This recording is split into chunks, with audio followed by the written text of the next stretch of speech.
Now we are going to discuss the structure of our heart. हमारे heart का structure, तो हम सिर्फ स्ट्रक्चर की ही बात करेंगे। हमारा हार्ट 4 चैम्बर्स में बटा हुआ है। राइट आर्ट्रियम, इसको हम ऑरिकल भी कहते हैं, right auricle, right ventricle, left atrium या left auricle and left ventricle. अभी जो ऑरिकल और वेंट्रिकल है, इन दोनों के बीच में वॉल्व्स प्रेजेंट होते हैं। वॉल्व्स का काम क्या है कि एक बार जो ब्लड ऑरिकल से वेंट्रिकल में आ गया, उसको वापस ऑरिकल में नहीं जाने देगी। ये वॉल्व्स का मेन फंक्शन होता है। इसके अलावा वेना केवा, आपको स्ट्रक्चर दिख रहा होगा, सुपीरियर वेना केवा और इन्फीरियर वेना केवा। जो सुपीरियर वेना केवा है वो हमारे बॉडी के अपर पोर्शन से डीऑक्सीजनेटेड का मतलब जिसमें ऑक्सीजन तो है लेकिन कम है और कार्बन डाइऑक्साइड ज़्यादा है, ऐसे ब्लड को लेकर राइट आर्ट्रियम में लेकर आती हैं। एओर्टा ऐसी ब्लड वेसल्स है जो कि ऑक्सीजनेटेड ब्लड हमारी पूरी बॉडी को लेकर आती है। आर्टरीज का मेन काम क्या है? ऑक्सीजनेटेड ब्लड को कैरी करना। और वेन्स का मेन काम क्या है? डीऑक्सीजनेटेड ब्लड को कैरी करना। लेकिन जो पल्मोनरी और आर्टरी होती है, इनका फंक्शन बाकी आर्टरी और वेन से थोड़ा डिफरेंट होता है।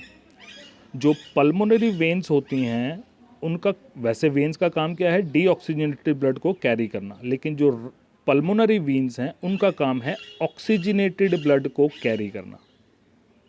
ओके। इसी तरह आर्टरीज का मेन काम क्या होता है?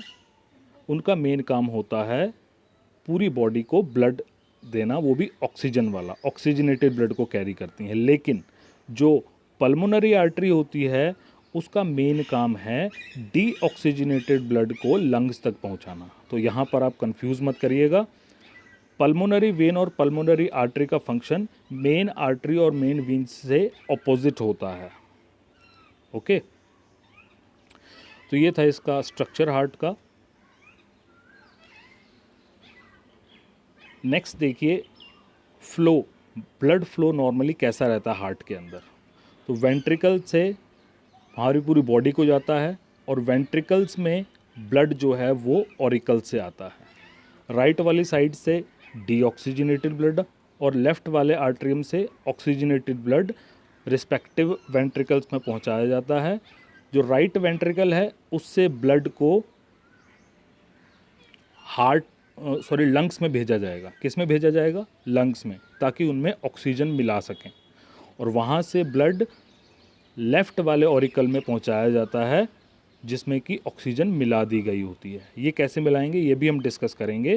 पहले आप इतना समझ लीजिए, राइट ऑरिकल में हमारी पूरी बॉडी से डीऑक्सीजनेटेड ब्लड को लाकर राइट वेंट्रिकल में डाल देते हैं और राइट वेंट्रिकल से जो डीऑक्सीजनेटेड ब्लड है उसको लंग्स तक पहुंचाया जाता है। लंग्स में उस डीऑक्सीजनेटेड ब्लड में कार्बन डाइऑक्साइड हटाकर ऑक्सीजन मिला दी जाती है और ऑक्सीजन वाला ब्लड जो है वो लेफ़्ट ऑरिकल में पहुंचाया जाता है। ये जो ऑक्सीजनेटेड ब्लड है ये आर्ट्रियम से फिर वेंट्रिकल में आता है और वेंट्रिकल से हमारी पूरी बॉडी में इसको डिस्ट्रीब्यूट किया जाता है। अभी जो गैसियस एक्सचेंज है ये कैसे होता है ये भी हम आगे देखेंगे। सबसे पहले एक और इम्पॉर्टेंट टर्म है सर्कुलेशन से जुड़ी हुई, वो है डबल सर्कुलेशन। हमारा हार्ट डबल सर्कुलेशन करता है। डबल सर्कुलेशन का मतलब है 2 सर्कुलेशन। एक ही समय में 2 सर्कुलेशन हमारा हार्ट करता है। एक सर्कुलेशन क्या है? एक बार ब्लड जो है वो हार्ट से पूरी बॉडी में जा रहा है और पूरी बॉडी से फिर से ब्लड हार्ट में आ रहा है। एट द सेम टाइम उसी समय पर हार्ट से ब्लड हमारे लंग्स में भी जा रहा है और लंग्स से दोबारा ब्लड हमारे हार्ट को आ रहा है। तो ये 2 अलग अलग सर्कुलेशंस हमारी बॉडी में एक ही साथ चलती हैं। That's why this kind of circulation is called double circulation.